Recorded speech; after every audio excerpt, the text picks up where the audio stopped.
Hello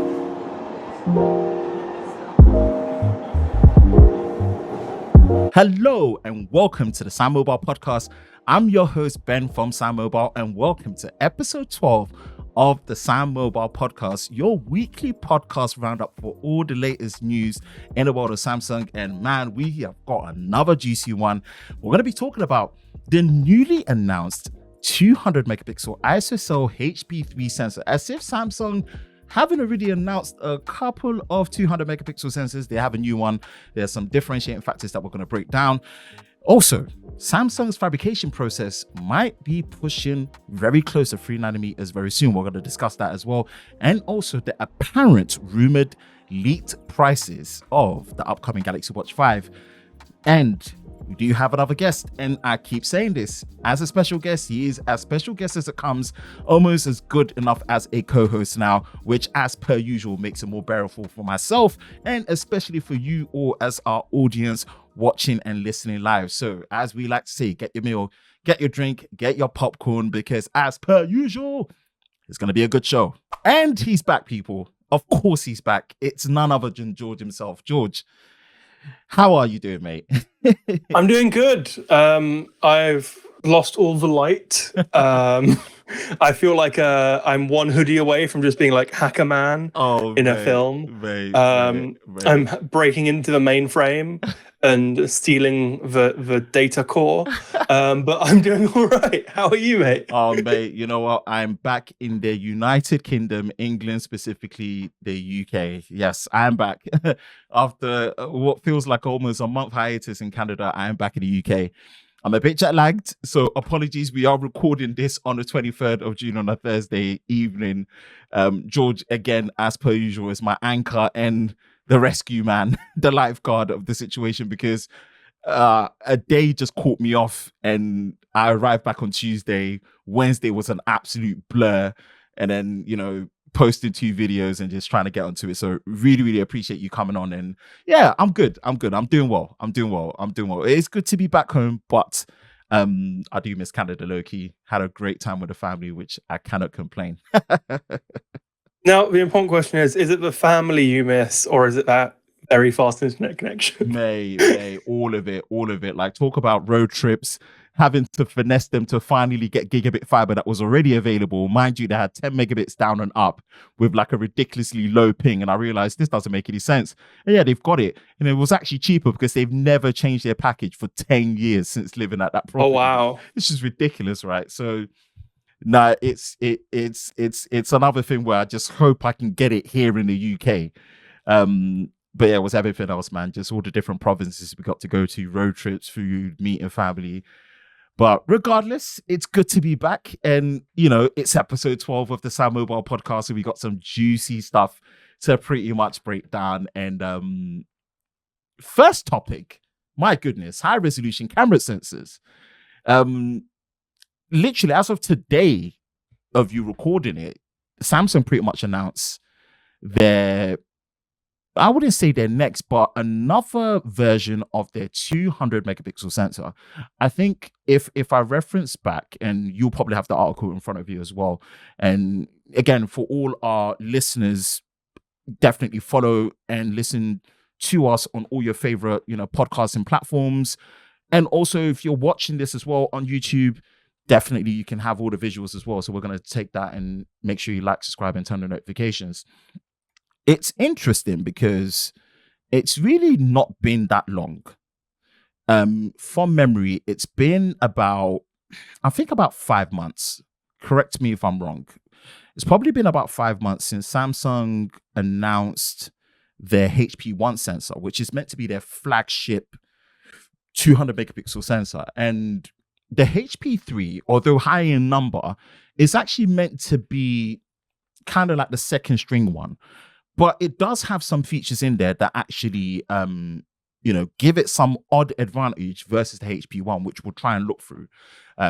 This article that we have here is pretty much breaking down. And this is something that went live on Samsung's official YouTube channel, as well as on their news website as well, which did a reaction video for the YouTube channel. And just a quick comparison, if you're seeing this, with the ISOCELL HP3, it is using a 1/1.4 inch sensor it's 200 megapixels or 200 million pixels in resolution.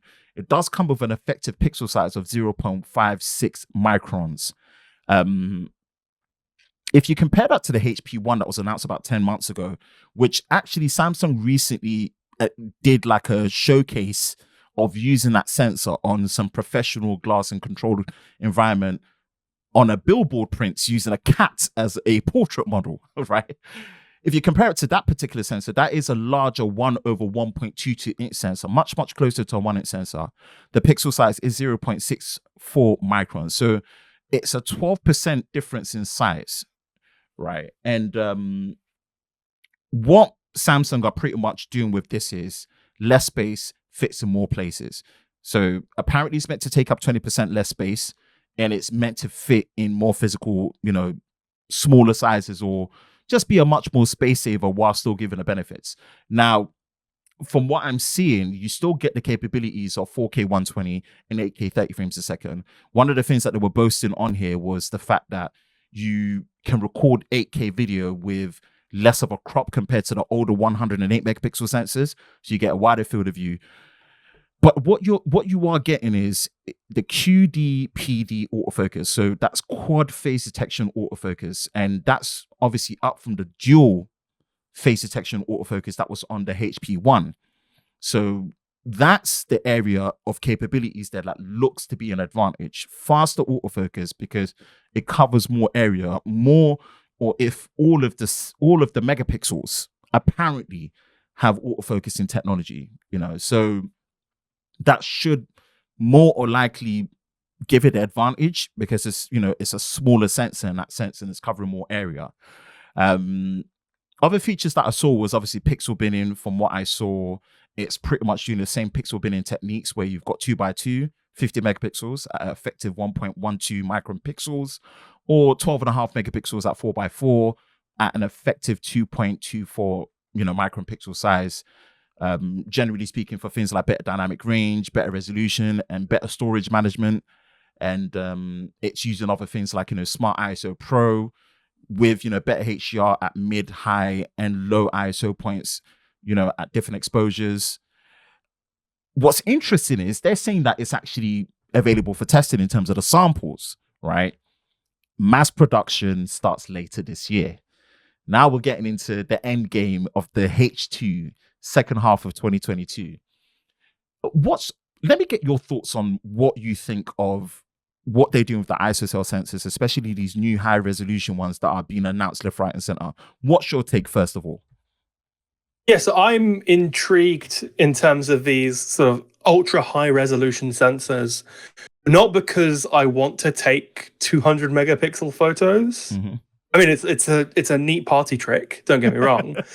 There's the option to do the 108 megapixel photos in the S22 Ultra, and I do it every now and again just because it's cool. But generally speaking, it's not a feature I use. For me, what I find interesting is the flexibility. Okay. So that sort of the binning, or just the ability to take a photo and then reframe it in post if you do take a sort of a relatively large photograph. Or sometimes it's just the simple, like, it's a lower megapixel picture, but because it can increase the size of the effectively increase the size of pixels, that means you're getting better low light performance. So even though the resolution is smaller, the actual quality of the photo is higher. And so getting that flexibility is really interesting. And I think what makes that most interesting is the 8K video with minimal loss in field of view. Because what that screams to me isn't that, oh, cool, we're now getting less of a reduction. For me, it's more about, that means they're doing that binning natively. The reason it doesn't work like that on the S22 Ultra is because they can't physically process all that information. So it crops into the middle 8K of the sensor. Yeah. And that's how you get 8K video on the S22 Ultra. Yeah. Whereas if they're able to work with the chip fast enough so that they can actually take a larger area and bin it such that it makes that 8K video, that means that not only is it, I mean, yes, it's the same resolution, but we should see higher quality video. higher. And I think the main point in that will be low light performance, because again, that effective pixel size is larger. I'm in two minds, right? Instinctively, I'm not a fan. Here's why I say instinctively I'm not a fan. I think it's excessive, right, for sensor size as such, which is still falls below a 1-inch sensor. These are high resolutions that you see in medium format camera sensors from, the likes of Fujifilm, right? Initially, I look at it, I just think it's just a lot of marketing for no reason, right? I would rather have the actual pixel size versus the effective pixel size. That's just me. I get it that there's an element of, it is funny enough probably cheaper to produce it this way, because it probably is more expensive to make bigger pixels than many more little pixels. I get that for manufacturing reasons, and it easily leans into marketing of more megapixels, seems bigger, you can market it as a better camera, and then work it to a processing level from the ISP and the system on a chip to do the legwork to make it mimic those larger pixels at the 2.24 micron pixel size, at the 1.12 micron pixel size at 50 megapixels. Because my personal opinion is, because of the shape of the camera sensors, and again, nerd alert, sorry, because of the shape of the sensors being more 4x3, closer to square shape, and video is more taken at, 16:9, I personally have stood on the hill of, you don't need any more than 50 megapixels for sensor size at the moment, because that's enough resolution where 4x3, you get the full, but if you do 16:9, it will take some of the resolution at the top and the bottom and give you enough resolution for an 8K video image, i.e. between 33 to 35 megapixels. Now, it's not just about the processing power of the ISP and the SoC, but it's also the sensor has to be fast enough to have a good scan rate readout, right? It's them working in tandem, you see. So I would probably go the other way and, look at something like the Sony A7S III, where it's a 12 megapixel sensor, quality 4K, larger pixels effect, like without being effective, and faster sensor readout. I would rather have that, but I get the cost implications, right? My take on it is getting usable 8K video. Here's why I say usable 8K video. As someone that does a lot of camera comparisons, one of the things that they've done well that I like about this HP3 is the field of view. My goodness, what's the crop factor in 8K? Absolutely shocking. It was shocking based on the two things that you described. The sensor, those old 108 megapixel sensors were just not, they did not have good scan rates. So lots of rolling shutter, and you had to basically punch in 1-to-1 on the sensor itself. Hence why. What it looks like is these newer sensors have a much faster read rate, and they are putting it in tandem with the next generation system on the chips, and what they would work in tandem together, which is going to lead into the next topic if we don't get ahead. So I'm already excited for that, where I'm more forgiving to, I'm the one that usually only wants 50 megapixels or no more. I like what they're doing to justify the 200 megapixels. What I'm hoping they will do next is add good video stabilization to it. I don't know how that's going to work, but my suspicion is this might make it into the normal S23 Plus, and probably even as low down as the normal S23, just because of the size, the physical size and space that is taken up, or lack thereof that is taken up, versus the HP1, which I think that might make it into the S23 Ultra. What's your thoughts on that? Are you thinking on the same line? Because that's what I'm thinking. It's weird because it's been 9 months since the HP1 was announced. Right. It was September of last year. Yes. And it's just about long enough that at this point, it almost feels like, they announced it and then they never really put it in anything. Yep. It was a bit weird. And I think part of that is that, when Samsung did first announce their 100 megapixel sensors, it was a lot of other manufacturers who were like really rushing to put them in their phones. Yeah. And Samsung had that 1 or 2 years where they were like, yeah, that's great, but because no other phones did 100 megapixels, the processing times took forever, or you'd take the picture and you'd like sit there and wait for it to process. And the really weirdly, the S22 Ultra still does that if you have it in the 100 megapixel mode, plus you use, I think they call it retain detail, or like it's something detail. And if you have both of those on at the same time, then you can sit there and watch it process for a solid 5 seconds. Whereas if you just take a standard 100 megapixel picture, it's now fine. So I wonder if part of it is that they knew with the HP1 that they're like, yeah, cool, we can make a 200 megapixel sensor. But giving it to an end user right now doesn't really make sense, because they have to sit around and wait for it to process for way too long. And I wonder if that's where the HP3 is them sort of stepping up and going, okay, now it's something we can put in our own phones. And if that's what then encourages, Samsung's customers to put it in their phones too. I just want speed to be at the focus, because we come back to the traditional Achilles heel of shutter lag, right? And I'll be very honest with you, as of June update, they've really, really fixed it. I noticed a huge difference. 2 things.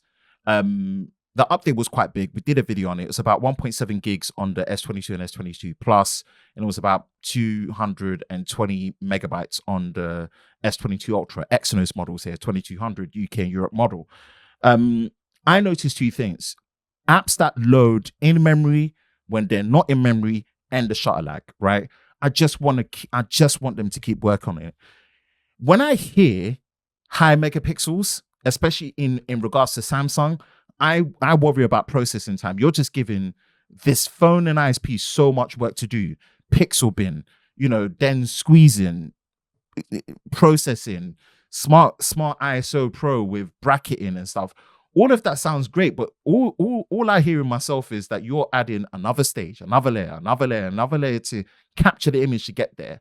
That worries me. If it was any other manufacturer, no offense, I'll be probably less worried, because it seems like that pipeline of sending it from end to end, they've figured it out, and I just don't want Samsung to track back. That's my only worry. And I think a really good example of that is actually on the other end is Google, where they really got the most out of it. They had the same sensors in their phones from the Pixel 2 to the Pixel 5. And by the time it got to the Pixel 5, that was probably, I would argue, that was 1 year too long. Yeah. But, it was still, even then, because the Pixel 2 and 3 were like the best camera you can get in a smartphone. And by the time the Pixel 5 rolled around, it was like, it's no longer the best, but it's super consistent. Yes. And that was because they refined this one sensor over the course of 3 phones.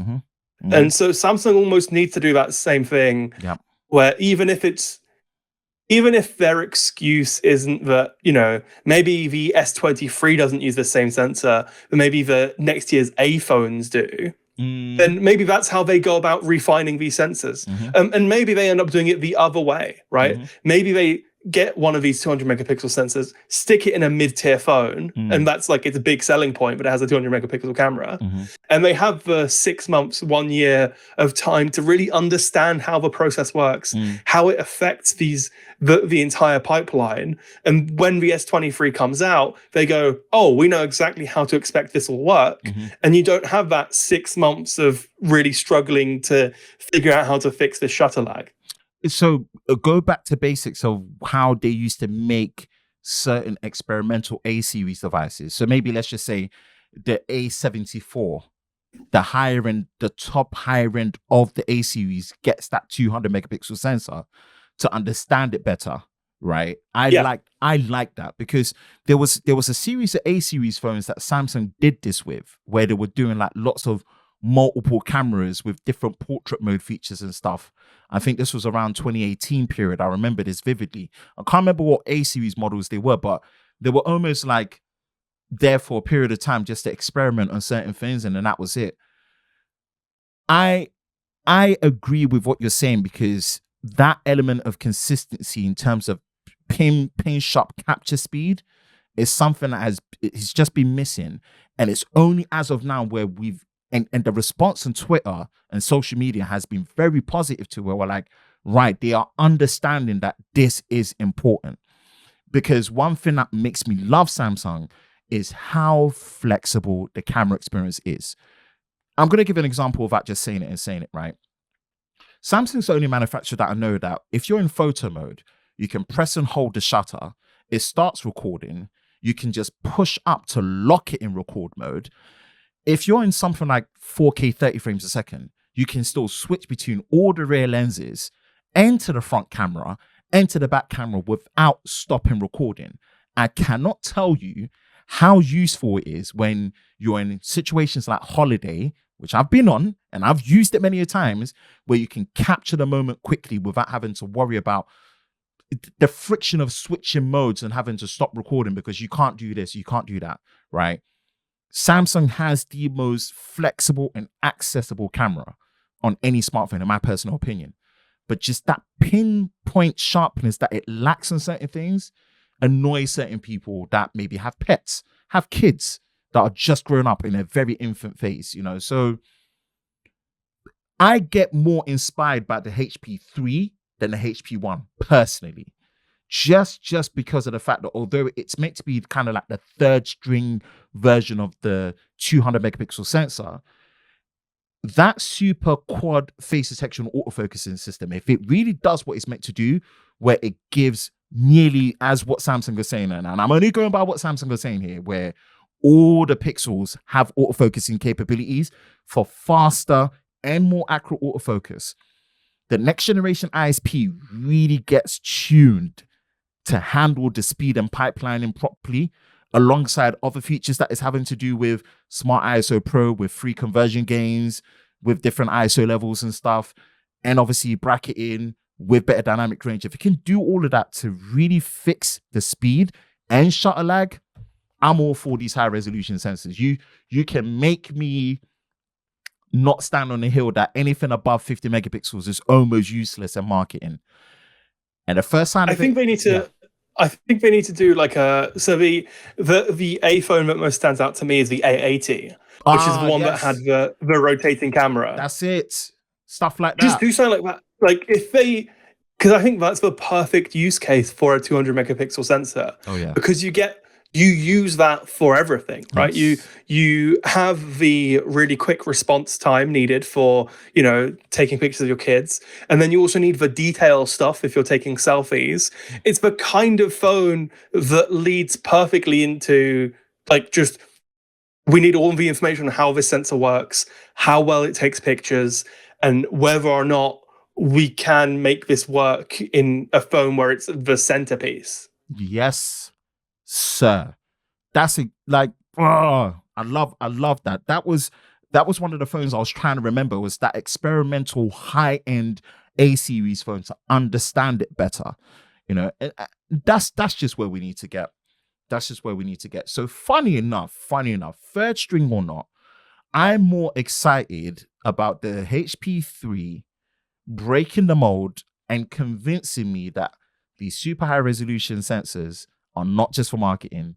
They make sense. And if speed and more usable features, especially as someone that likes videos, my idea and end goal is for us to get to the same level of 4K usability in 8K, right?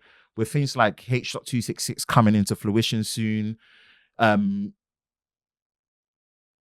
things like, 60 frames a second in 8K at the same field of view with good stabilization, with less rolling shutter, that can justify it more, and hopefully we get there.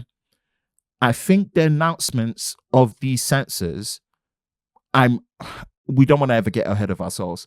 I would be very shocked if we don't see the HP1 and the S23 Ultra, the HP3 in at least the S23 Plus. I'll be very shocked. It almost makes no sense, because the only manufacturer that I know that's actually used one of these sensors, I believe, is Motorola, funny enough. I think for the HP1, for the HP1.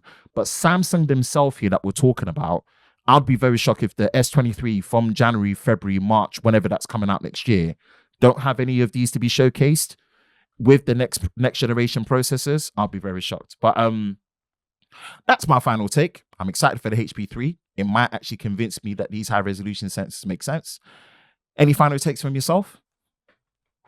No, I'm just excited to see what happens, and hopefully, it's weird because I remember when phones first had camera bumps, and everyone was like, "Damn, they look stupid," and now we've kind of gone full circle in that you almost expect a camera bump, and if a phone doesn't have a camera bump, you think the camera's not going to be very good. Yes. I actually had a chat conversation about that with mutual friend Paul with Stubbers.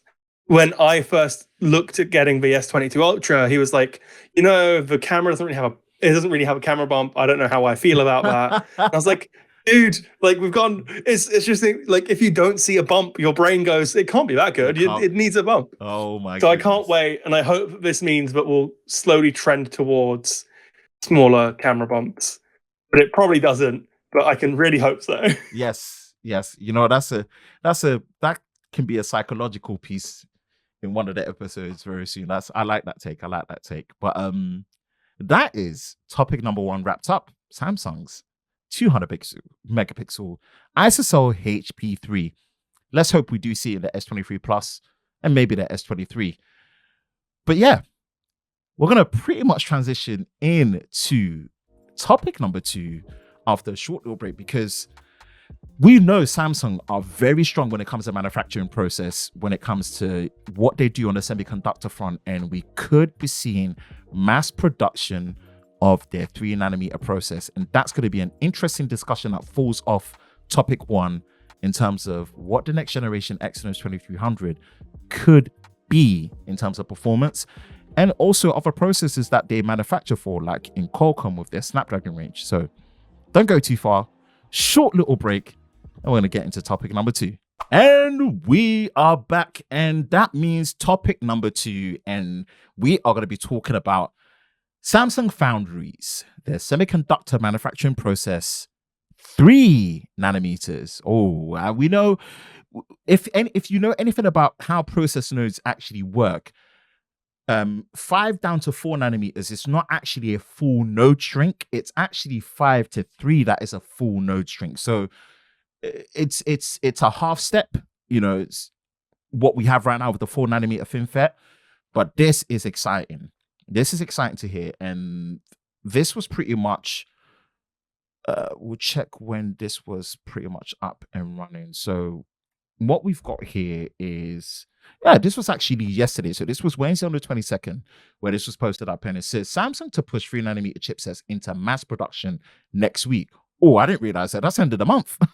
Okay. Yeah, we're almost in July, mate. Yeah. Wow. Okay. This is a curveball. So it says Samsung reportedly days from announcing its mass manufacturing for its 3nm semiconductors. In turn, this might, work with.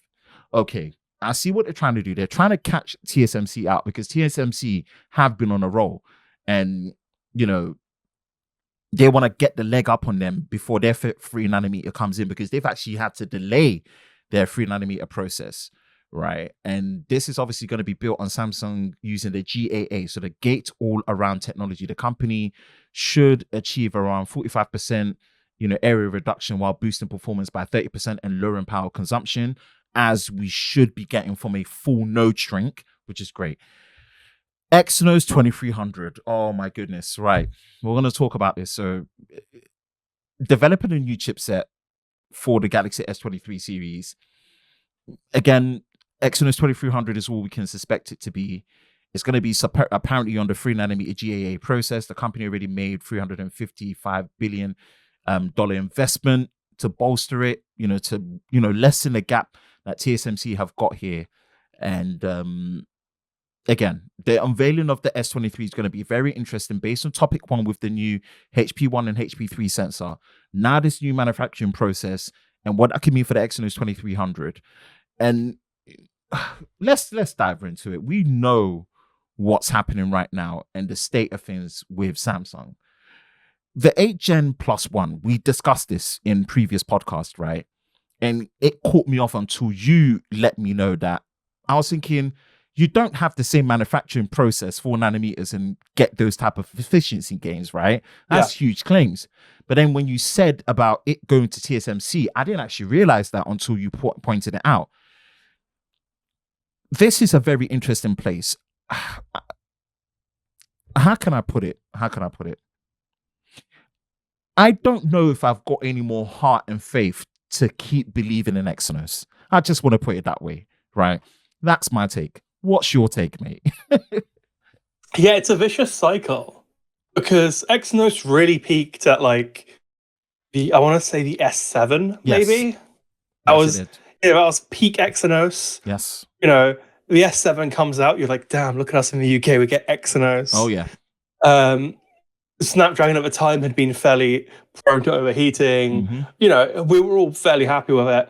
And it feels like since then, there's been this vicious cycle where in part you expect it to be the same overwhelming success as it was back then. But also, you know, you hear that it's gotten a little bit worse and you go, but it's not finalized. Mm-hmm. You know, they'll find that extra 10% between now and when it's finally released. Because what often happens is there's leaked benchmarks, and those leaked benchmarks aren't quite up to snuff because, you know, they're engineering samples, or, you know, there's 100 different reasons that a benchmark that comes out 6 months before a product isn't representative of the product when it launches. And so there's a level of everyone goes, well, yeah, but you have to wait until it comes out. And then when it comes out, it'll be even better. And it just never quite hits that mark. And you end up in that vicious cycle. And I think that's where we are right now, where we're all like, the next one, I mean, yeah, the 2200 wasn't great, but the next one's going to be really good. And I want to have hope. I really do. But I'm not sure I can do it. I don't have the heart, mate. I don't. Do you know why I don't have the heart? These solid state slabs have peaked. Let's really be honest. Does it mean they're not exciting? Oh, take it for me. I still look forward to these new devices every year, right? Don't get me wrong. Me saying it's peaked does not mean I'm saying it's boring and I'm not interested. But what I'm saying is the current state of things, right? Foldables are now in the experimental fun stage of solidifying as we go. They're at the molding stage of things, right? And at the molding stage of things, they have not seen and touched Exynos in any shape or form anywhere. That tells you something, right? And I've said this, I've been the biggest advocate for not caring about the Exynos versus Snapdragon thing blindly. Only up until recently where I just experienced certain things and I actually thought about it. And my instinct was next time. Then I thought, how many next times are we going to need? We're getting into the midway of the second decade of the new millennium. When the third decade of the new millennium, sorry to say, right? Foldables are getting into their fourth generation, into fifth generation, into 2025. They've never experienced Exynos. Why are we still going through this? And it looks promising. It always looks promising. It's a new manufacturing process. This is what it's meant to do. I'm not saying scrap Exynos. I'm just saying for me, I don't have the heart to have the hope that I would want to for it. The biggest benefit I see this fabrication process for GAA 3nm is for Qualcomm again. If it's going to be the 9 Gen 1 or the 8 Gen 2, whatever they're going to call it, or the 8 Plus Gen 2, whatever they're going to call it, I feel like this is going to benefit them more. It's going to benefit them more out of the gate support for games. It's going to benefit them more for more consistent, realistic, and faster image processing.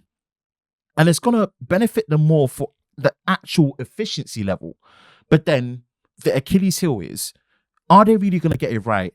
And are they going to fall trap to, once TSMC bring out their manufacturing process, that their 3nm is going to be that much more superior? We're seeing what Apple are doing, where their system on the chips are now running computers, right? If we're still struggling at this stage in phones, especially phones that should be mature with, good vapor cooling, good passive cooling, good heat dissipation and all this stuff, I hate to be a cynic. And I'm the most optimistic person. They call me lover of tech for a reason. I don't have the heart to have faith in Exynos. That's just me personally. But this looks good for, the fabrication process for Qualcomm. And any other partners that are going to use it. But for Samsung themselves, it's quite sad to say this. Maybe the $355 billion might pay off. I just don't have the heart to find out and wait. That's just me. Yeah, it's difficult because we sort of discussed this last week in that we want there to be competition. Yeah. Because obviously the more competition there is, the more likely you are to get great devices and great products. Mm-hmm. But there seems to be something on a fundamental level that Samsung can't seem to get right. And it's not quite the same as Intel, who just struggled with 10 nanometer for what felt like forever. Mm-hmm. You know, it was coming next year for a solid 4 or 5 years there. Mm-hmm. It's not quite that. It seems like they've been getting those node shrinks and they've been getting to them. Mm-hmm. But it seems like there's something else there. I almost wonder if they're cutting corners with their node shrinks, and that's what's causing these issues where they can sort of be like, well, it's technically 4 nanometer, but it's only because we've not actually done X, Y, and Z, which means that it's not getting the full benefits of being 4 nanometer. And AMD did that a little bit in the sense that their processors, so the cores themselves would be the nanometer that was claimed. So it's 5 nanometers in the case of the current gen. But the I/O die, the bit that handles the conversation between the CPU and the memory, as well as, you know, anything that you plug in via SATA, that was always a larger process node. So that would always be like 10 nanometer or 14 nanometer, because that wasn't something that was as dependent as the CPU cores themselves. So I almost wonder if there's some level of that happening there. But it's just weird that Samsung makes what they claim to be the same process node, but yet are also so far behind in some ways. And you said it right there in terms of it could really be down to leakage, quality control, right? Leakage and quality control and yields that this corner cutting might be doing. That worries me. I always want to be wrong because we agree on the competition matters. We agree on that. But at the same time, you see what the other competition are doing in terms of the quality of their fabrication process to the quality of their programming, you know, from their instruction sets and how they work. And those two married, and you can see a company like, you know, what Apple are doing with the M2, for example. It's on a second generation 5 nanometer process. I was expecting it to be on 4 nanometers, but there must be a confidence level in TSMC's efficiency at that 5 nanometers to optimize it to still get the performance gains that they're getting with no efficiency penalties based on how they design their instruction sets, you know, with the blocks of the physical SoC itself, you see. And that's what's missing with Samsung. Fine, you're hitting the node shrinks, but you're not really understanding yourself how to get the best building blocks out of it. You know, that's what worries me. And you don't want midway point there to get there. Then you get the plus model of the 8th gen, 2. And it's not Samsung's GAA process. It ends up doing TSMC's. That's going to be another red flag where at that point, I just don't have the heart for Exynos anymore. I'm sorry. But personally speaking, we do understand that the average consumer, the mass public, doesn't really care that much. Yes, right? You get what's available in your region for your down payment directly from Samsung or your carrier network partnerships with your trade-ins. Fine, you're going to get what you're going to get. It's just more of a principle thing. And we talked about this it's an element of pride and perception, right? Of why certain things happen the way they happen, whether it's stutters and slowdowns or perceived slowdowns, but it's not really the fact that it's slow. It's just lack of optimization in that pipeline. And the anomaly, as we've seen in recent speed tests, which it just breaks my heart to see it, the anomaly is always Exynos, right? And I mean, wrapping up this one as a short one, that's what makes me not have faith for this manufacturing process for the Exynos 2300, if that's going to be the case. But I look forward to it more for the Snapdragon side of things and how that looks like going forward for the S23. Any final tips? Yep. Yeah, I was going to say, I even think that even if this manufacturing process ends up, you know, 100 times better than they expected. I almost wonder if Exynos is that fight that's never going to work out. We discussed this a little bit in that, even if Exynos was 10 times quicker than the Snapdragon alternative, Samsung still doesn't win because they can't sell Exynos globally. Yeah. And I almost wonder if, even if they did get those ridiculous gains, Samsung has put themselves in these weird positions where, because there's two versions of the S22 line, they're making double the software because they have to make it work for two different SoCs. Does it almost make sense to drop it, not because it doesn't perform, but because they're giving themselves 2 times the work, and to sort of turn around to Qualcomm and go, hey guys, what if we made this really cool tech and made it work for you instead of wherever the hell they are now? Exactly. You're cannibalizing. This is the reverse of competition. You're cannibalizing yourself. It's not competition at this point. You're fighting with yourself, and you are the only manufacturer that does this.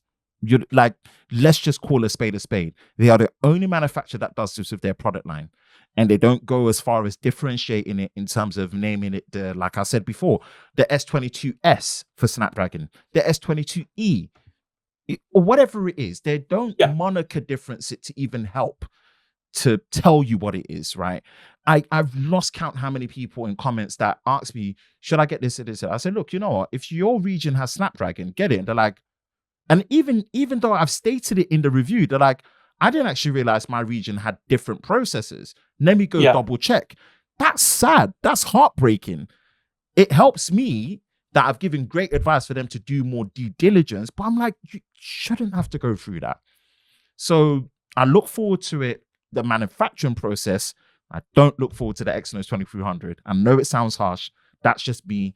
And the podcast kind of allows you to stretch and express this side of things. That's just me. Any final takes from yourself? No, we'll see what happens, I guess. Yep. And we will see what happens because, again, ISP, how's that going to affect the pipeline? And we'll see how it looks. But I hope this fabrication process will really tie into the benefits that the HP3 and the HP1 are going to bring, especially the HP3 on the speed side of things. So let's wait and see. The first quarter of 2023 is going to be very interesting to kind of establish that. That's topic number 2, knocked out. Nice, short and sweet. We're going to transition into the last part, which is going to be rumors territory. Wearables. We're on watch generation 4 at the minute. Watch generation 5 is around, and that's probably going to be getting a pro moniker, apparently. I don't know how a pro watch is going to look like, but we're going to talk about the apparent, alleged, rumored leaked prices for the Galaxy Watch 5 and what that could be, because apparently it might be more expensive. But don't go too far. We're going to have a small little break, and then we're going to knock the final topic out. So stick with us. We'll be right back. And we are back for the final stretch, topic number 3, the final one. And it's in regards to the alleged, I always want to say this to protect ourselves, alleged, leaked, rumored prices of the next generation Galaxy Watch series, the Watch 5 and the Watch 5 Pro. That Pro moniker is going to be a point of discussion because, boy, what is the definition of a Pro watch? And does a Pro watch make sense compared to, a Pro phone or an Ultra phone or a Plus model phone? But we're going to dive in and pretty much look at this in terms of where this stands. Again, this was as of yesterday on the 22nd. And this is saying that the leaked Galaxy Watch 5 prices show that they will be more expensive. Ouch. Let's put the ouch in there straight away just to be like, ouch. More expensive doesn't always spell a good sign for much things, even if perceivably it is meant to be better, which you would expect it to, right? What we should be seeing is the Watch 5 and the Watch 5 Pro, right? An increased price tag. If we look at the Watch 5, apparently it's meant to be 40mm for around €300, €350 for the Bluetooth LTE models, respectively. Colors are meant to be pink, gold, gray, silver. Again, disclaimers, unless it's an official unpacked event, anything can change, anything can happen. Obviously, you've got the 44mm ones, which is meant to be between 350 to 400 euros, respectively, for the Bluetooth and LTE models. Again, blue, grey, silver colors, apparently. Whew, this Watch 5 Pro, mate, only comes in 45mm, so it's a big boy, right? Its Bluetooth and LTE counterparts are meant to be between 490 euros to 540 euros. Only available in black, and it will be reported to be in titanium. Oh, okay. And obviously conversions with taxes across different globes and regions probably going to be more expensive in the UK, but we'll see. If we compare it to the Watch 4, which is obviously around the 40mm, around 269, 270 for the Bluetooth, LTE is 320. The base models, thus, again, a good increase by 31 euros, if you're calculating that. And that's 51 euros for the bigger 44mm, and the 46mm Watch 4 Classic, which probably would be closer to the Watch 5 Pro. Man, that's a big buck increase. 91 euros. That's a lot, right? That's a big price increase. And however much better something like a wearable is perceivably be meant to be, things like, I know this is one you're going to talk about, ditching the physical rotating bezel on the Watch 5 Pro. This is something that is classic. Samsung defined this to make these smartwatches feel less like smartwatches and feel closer to your traditional circular timepieces, forcing other manufacturers to go square. I'm going to ask you this question. How do you feel about this price increase before I get in? So the price increase by itself is it's weird because part of me, if they come and they bring some really great features, I see it, but it looks like that isn't going to be happening at least for the non-pro watches. Yeah, it looks like a relatively generational update, and so there's a little bit of a price increase, and so it kind of, there's a part of me that just wants to be like, it's a bit like whatever, everything else is getting more expensive. I'm sure Samsung's profit margins have shrunk over the last year. And so they're almost like pricing it to adjust. I kind of get it. But where I definitely don't is the Pro. Yeah. And what really annoys me, and we've discussed this, is the lack of rotating bezel. Because that is every Galaxy watch I've bought, I've always specifically bought. So for the Watch 4, it was the Classic. For Watch 3, I think it was just called the Watch 3, but the larger one. And then and the original Galaxy Watch as well. Like, for me, the bezel is what makes the Galaxy Watch the Galaxy Watch. That rotating bezel is what it's all about for me personally. And it was always the reason that I picked the Galaxy Watch. It was the thing that grounded it. You would see people wearing Apple Watches and you immediately knew it was an Apple Watch. Yeah. Because 90% of real world watches aren't square. Yes. Now, there is this argument that, you're making a square watch because all of your electronics are square. So it means that you get a larger capacity battery and you're not, wasting space because all the stuff that goes into the watch is square. Right. So by making the watch square, you're maximizing the internal space, which I understand. However, there was always a part of me that was willing to take that trade-off, because at first glance, a Galaxy Watch with a rotating bezel looked just like a regular watch. And there were many situations where I'd be wearing it and I'd start, I'd start scrolling through notifications and the person standing next to me would go, "Wait a minute, you're wearing a smartwatch? I just assumed it was a regular watch." And there's that part of it. And also, just in case you don't own a Galaxy Watch Classic, just the act of playing with this bezel is really fun. It's a great fidget tool. It's not even it really generally made navigating it around so much better because you had less fingerprints on your watch. It got around quicker. It was tactile. The tactility made it reassuring.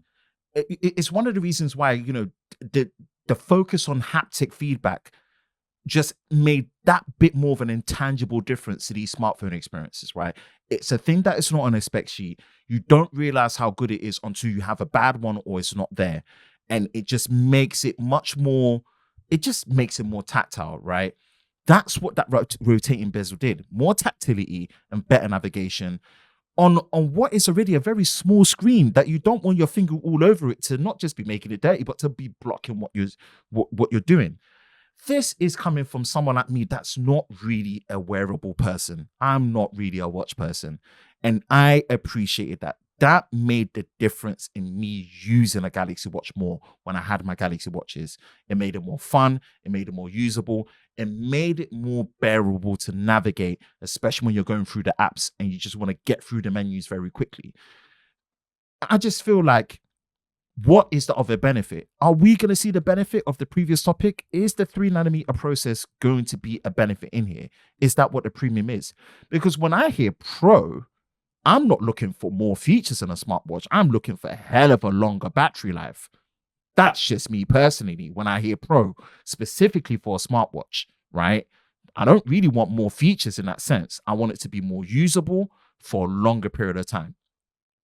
Weirdly, I think weirdly the disappearance of the rotating bezel was actually clear. For me personally, I thought it was going to go away. There was a part of me that felt like it might happen the moment I first used the Galaxy Watch 4 Classic, because in Tizen you could use the bezel to scroll through lists and through apps and stuff, and with Wear OS 3 that functionality completely disappeared. So I used to use it to like zoom in and out of maps and things like that. And all of that stopped working with Wear OS 3. And initially I was like, oh, it's a quirk of Wear OS 3. Like they'll resolve it in an update. And, you know, this watch has been out for basically a year now and it hasn't changed. It's still the way it is. So when that happened, it was kind of when it hit me that, oh, they're just going to they're probably just going to let this slowly fade away. It's looking like the Pro will have a massive battery, which is nice. Has to be. And I think what makes that even nicer is the original Galaxy Watch. One of its main selling points was that it lasted like a week without charging. That had a relatively huge battery in it. And as they've gone on generationally, between the 3 and the 4, they kept the battery the same, but every generation between the first one and the 3 would have a slightly smaller battery. So the battery in my one, I've always had the largest watch size just because it's the one that fits me best. But for me, it's gone from 1 week of battery life to this one lasts 2 to 3 days, which for the way I use it doesn't really matter because I just stick it on charge while I'm showering and like it's close enough. But it is nice to, you know, if I was like taking a weekend away, if I knew I'd be somewhere apart from home for a weekend, I knew that I didn't have to bother bringing my charger with me because it would last for 2-3 days without issue. Whereas now I have to go, I might bring it just in case. And even if I don't use it, I still had to spend that extra mental power to be like, do I bring it? Do I not? Maybe I'll just reverse wireless charge with my phone. But then that means I need to make sure my phone's fully charged, or I need to have at least a power bank. And the watches don't quite support full Qi wireless charging. You need to have a specific coil size, which meant that I couldn't just use my wireless charging power bank to charge my watch, which was also a bit of an inconvenience. And it's just all of these things with like are all like small things that pile on top of each other that led to a less than ideal experience. And I think are the kinds of things that can almost justify the price of the Watch 5 Pro, along with the fancier materials, with the sapphire glass and the titanium body. They're the kind of thing that it kind of reminds me of do you remember the $10,000 solid gold Apple Watch? Yes. That was like they clearly made that just because they could. And I almost wonder if the titanium and sapphire glass is like, okay, guys, we get it, you can make it, but some people just want a bigger battery without fancy materials, you know?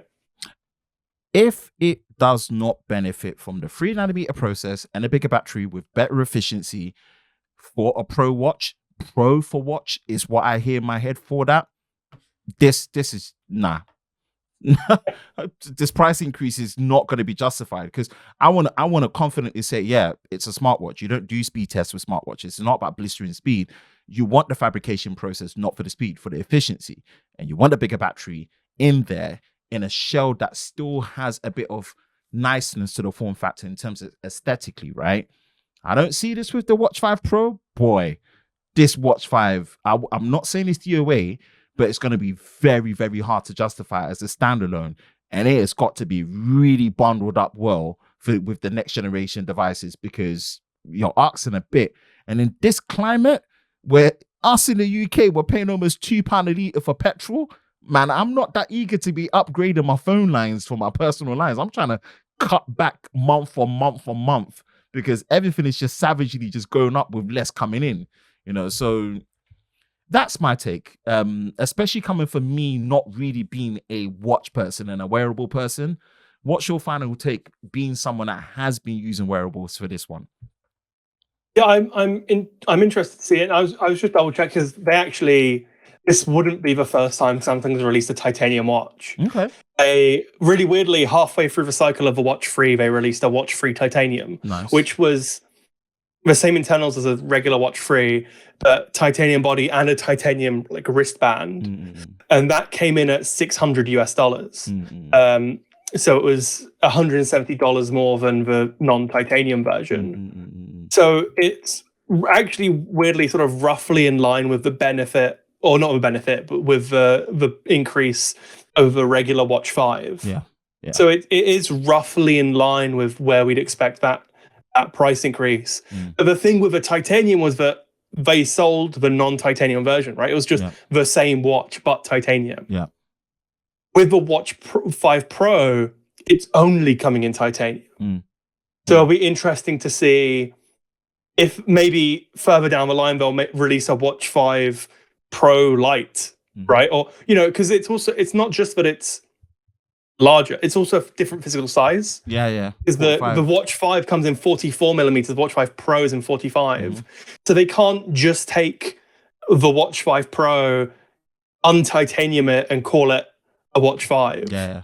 Because it's a different physical size. The chassis, yeah. So it'll be interesting to see if they do almost the opposite, and 6 months from now they release the Watch 5 Pro Lite, or whatever they call it. Yeah. The Watch 5 Semi-Pro. It's gonna be a very interesting, and it needs to hit those check marks to justify the price. It's not gonna be that far off.